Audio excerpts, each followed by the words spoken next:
It's not just me, right? This house does look like it's small from the front, but it's hiding a ton of extra square feet inside. Over 3,000 in fact. And it has this really cool wisteria hanging over the front.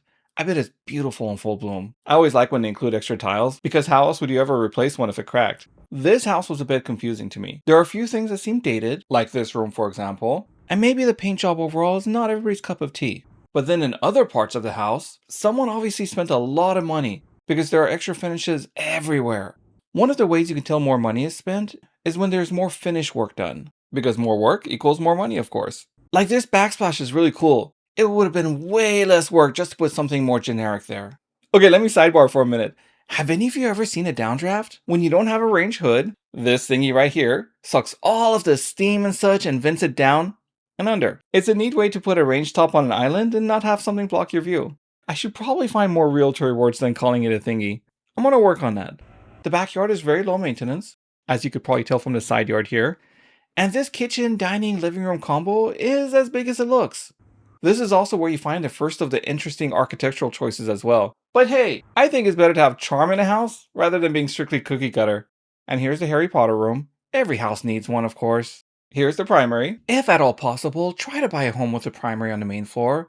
It's not only better for resale, but it also allows you to live in a house a lot longer. I was telling you that this house had some extra money spent on it at some point. Like this shower right here. What is this? A waterfall of rocks? It looks so neat. It looks even better in person than it does on video. I also like this. You have window shades you never need to clean unless the window seal breaks. Then that's really bad. I felt like I was in a hotel for a minute. Whoever cleaned this place got really fancy. Nice sized closet. I do like when the closet and the bathroom are combined. I mean, this is where you're most likely going to change clothes anyway. And if you have a doggy, there's already a doggy door here. Or maybe it works for cats too. Alright, before I distracted myself, I was going to ask you a question. Do you think, if this place was repainted, would it present itself a lot better? Please let me know in the comments. In the interest of time, let's fast forward a bit to get upstairs, because you haven't even seen all of the 3,000 square feet yet. This is your view of the living room. We're really high up here now.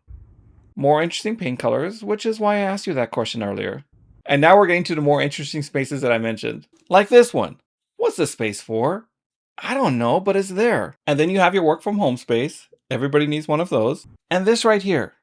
Maybe a playroom? I wanted to find an adult purpose for it, but the ceiling seemed too low for a pool table.